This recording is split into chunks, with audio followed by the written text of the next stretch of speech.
Saudara-saudari yang terkasih, kita jumpa lagi dalam Pelita Hati hari ini, Senin 2 Januari 2023, hari biasa dalam masa Natal, bertepatan dengan peringatan wajib Santo Basilius dan Santo Gregorius dari Nazianze sebagai uskup dan pujangga gereja.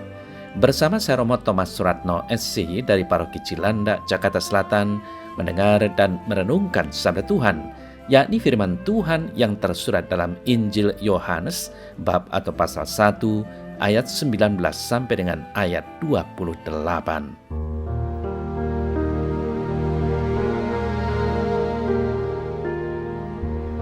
Inilah kesaksian Yohanes ketika orang Yahudi dari Yerusalem mengutus beberapa imam dan orang-orang Lewi kepadanya untuk menanyakan dia, "Siapakah engkau?" Ia mengaku dan tidak berdusta, katanya, "Aku bukan Mesias." Lalu mereka bertanya kepadanya, "Kalau begitu siapakah engkau, Elia?" Dan ia menjawab, "Bukan." "Engkaukah nabi yang akan datang?" Dan ia menjawab, "Bukan." Maka kata mereka kepadanya, "Siapakah engkau? Sebab kami harus memberi jawab kepada mereka yang mengutus kami. Apakah katamu tentang dirimu sendiri?"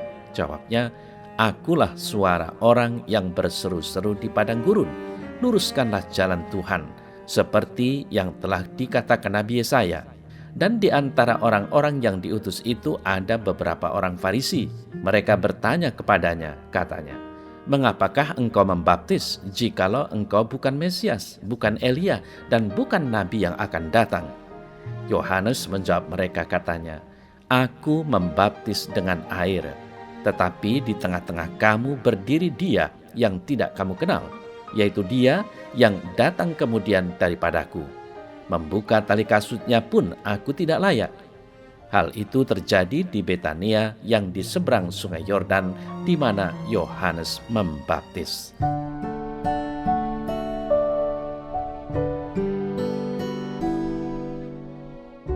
Saudara-saudari yang terkasih, seperti yang kita dengar dalam warta Injil tadi, melalui jawaban-jawaban Yohanes Pembaptis, kita melihat beberapa teladan darinya untuk kita praktekkan dalam kehidupan kita sebagai pelayan Tuhan, yaitu pertama, seorang aktivis gereja atau petugas atau anggota dewan pastoral mengetahui dan menyadari status dirinya adalah bukan pemilik atau penguasa gereja, melainkan pelayan atau hamba Allah.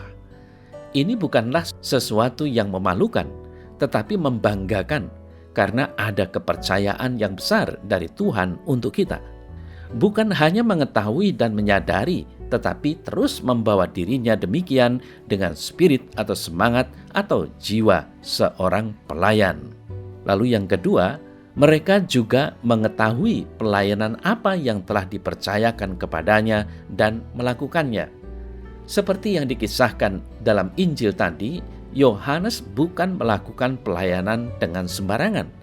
Ia melakukannya dengan baik seperti yang dinubuatkan tentang keberadaannya. Apalah artinya menempatkan diri dengan status yang jelas sebagai pelayan Tuhan, tetapi tidak melakukan pekerjaannya? Identitas saja tidaklah cukup. Akhirnya, yang ketiga, mereka mengetahui juga tujuan dari pelayanannya. Ia bekerja melayani untuk dan atas nama Tuhan, bukan atas nama dirinya sendiri. Bukan hanya ketika dalam keberhasilan, tetapi juga pada saat situasi terancam atau tidak menguntungkan bagi dirinya sendiri.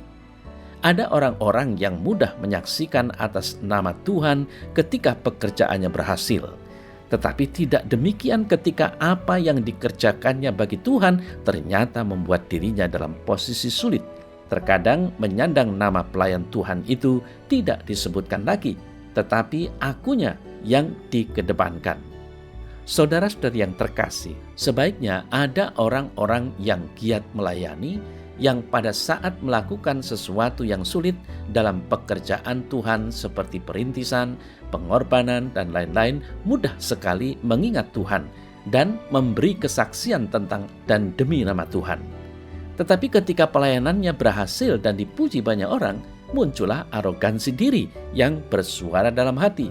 "Semua itu karena saya yang mengurus. Coba Kalau tidak ada saya, belum tentu hasilnya seperti ini. Saudara-saudari yang terkasih, masing-masing orang bergumul dengan pengendalian dirinya terhadap keinginan untuk memuliakan dirinya, entah dalam situasi yang sulit maupun pada saat meraih keberhasilan. Yang pasti, Yohanes Pembaptis terbukti lulus dalam dua keadaan tersebut. Dia tidak pernah menempatkan posisinya lebih tinggi dari Mesias Tuhannya dalam kemuliaannya maupun dalam kesengsaraannya.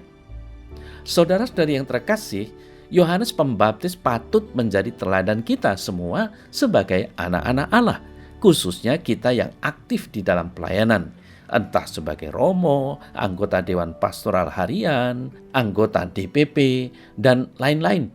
Bintang utama di dalam pelayanan bukanlah diri kita.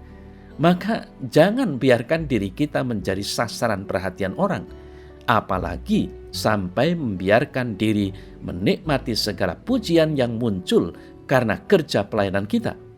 Jangan pernah lupa bahwa Yesus Kristus adalah tujuan dan bintang utama dari segala pelayanan kita.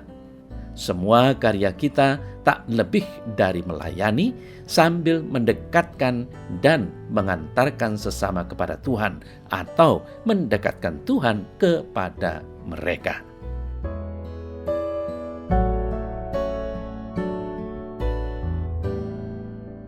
Dalam nama Bapa dan Putra dan Roh Kudus. Amin. Ya Allah, berilah aku semangat kerendahan hati dalam melayani sesama demi kemuliaan nama-Mu sendiri. Amin. Semoga Allah yang Maha Kuasa memberkati saudara dalam nama Bapa dan Putra dan Roh Kudus. Amin.